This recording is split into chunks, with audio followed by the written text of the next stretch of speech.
Yan mga kadudoy, tayo ay magsilab na ng ating mga kaingin dito. Ay sos. Habang mainit pa, silaban na natin. Wala nang init to.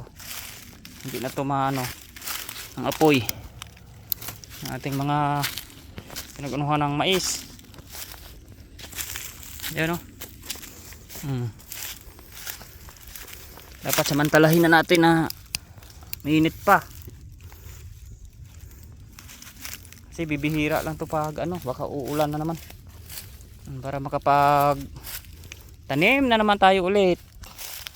Ay, marami tayong susilaban hanggang doon. Ilang oras na naman natin ito na ikot-ikot mamaya.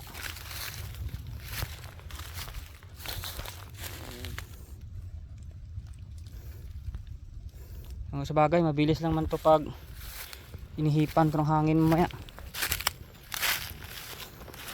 Halos sa paalas 12 ngayon. Sabi init. Mangingitim ako nito. Sana all takot mangitim. Wala nang ano eh. Mata na lang yung puti eh. Tamang tama lang yung kuha natin. Sobrang init ngayon. Kasi pag ito mabasa na naman, wala na. Baka pagsisisihan pa natin na tinatamad. Oh, nainit. Tayo ay nakatalukbong ng ating food.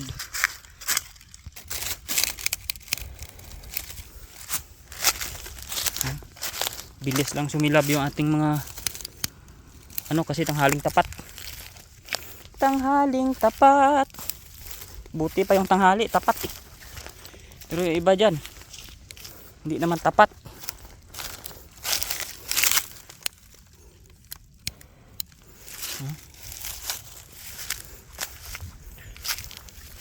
Mabuti pa yung tanghali, tapat.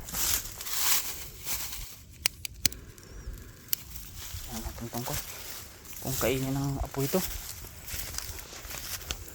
Mga saging oh, kawawa. Ang bilis lang ng apoy man oh. Medyo mahangin konti.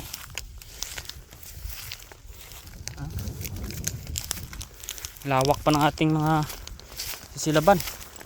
Kahit ganito lang to, butin ako ng ilang oras din ito.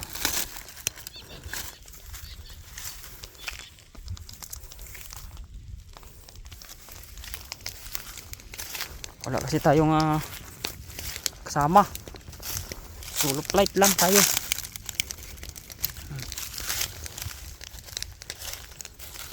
Mabuti nga lang lighter natin. Magaling to isilab.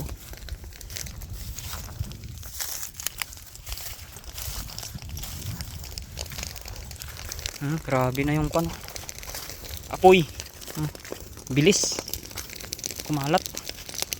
Kaya mga karodoy, babay na. Ay init.